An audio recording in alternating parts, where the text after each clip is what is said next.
A very good afternoon and Jenny Grover. How are you? I know you all are well and taking a good care of yourself. Students, I hope that you all are taking a good care of yourself and during this pandemic, and let's pray together so that we can get rid of this coronavirus very soon. So I request you all to join your hands and close your eyes and repeat after me. Thank you God for protecting us. Thank you God for everything and keep blessing us. Thank you.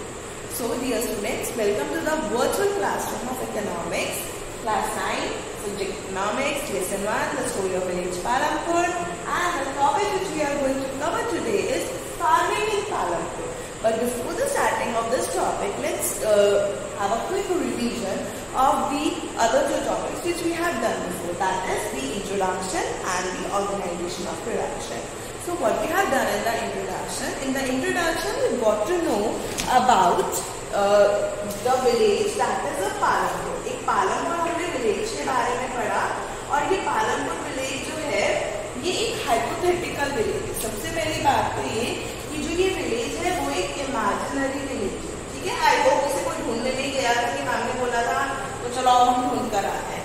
और इस village में हमें क्या करना था, जो भी हमारी गुड्स एंड सर्विसेज हैं उसको हम वेरियस रिसोर्सेज के साथ कंबाइन करके क्या प्रोड्यूस करते हैं, ठीक है, क्या प्रोड्यूस करते हैं, हमने ये इंट्रोडक्शन में पढ़ा था।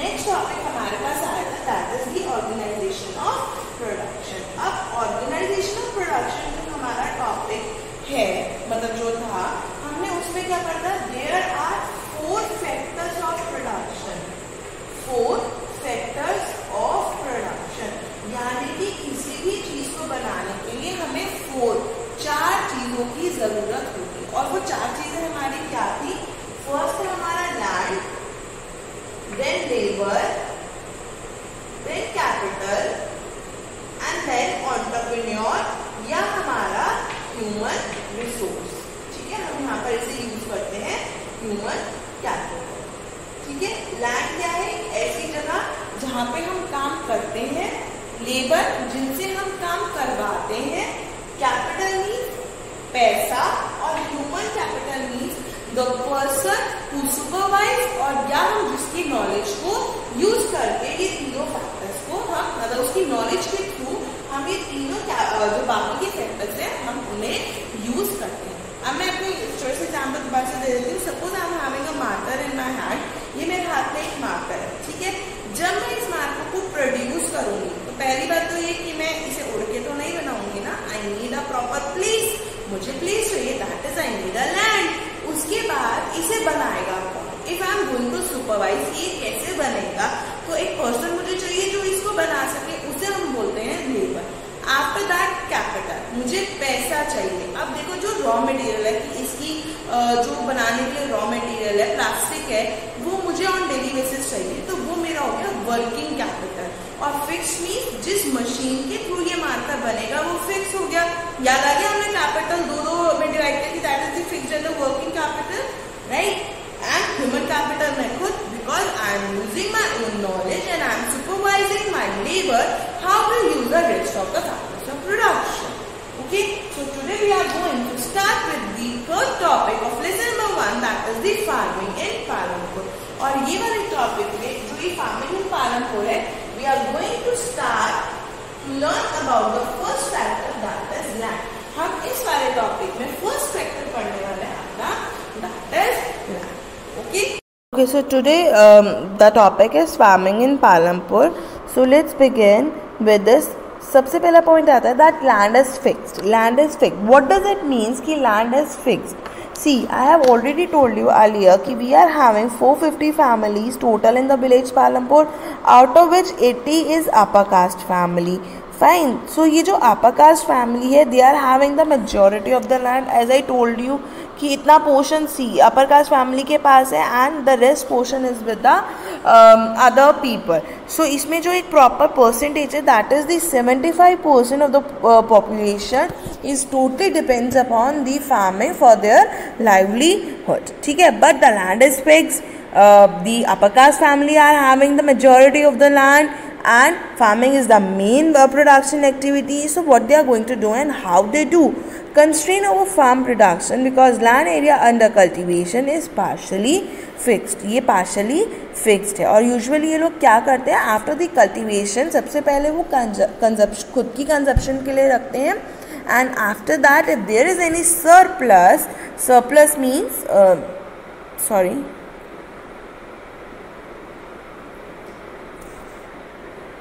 and if there is any surplus, तब जाके वो surplus का मतलब होता है if there is anything extra.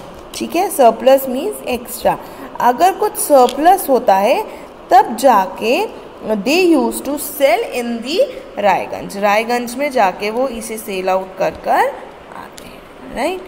ये जब उनके सेल्फ कंजप्शन के बाद कुछ बच जाता है.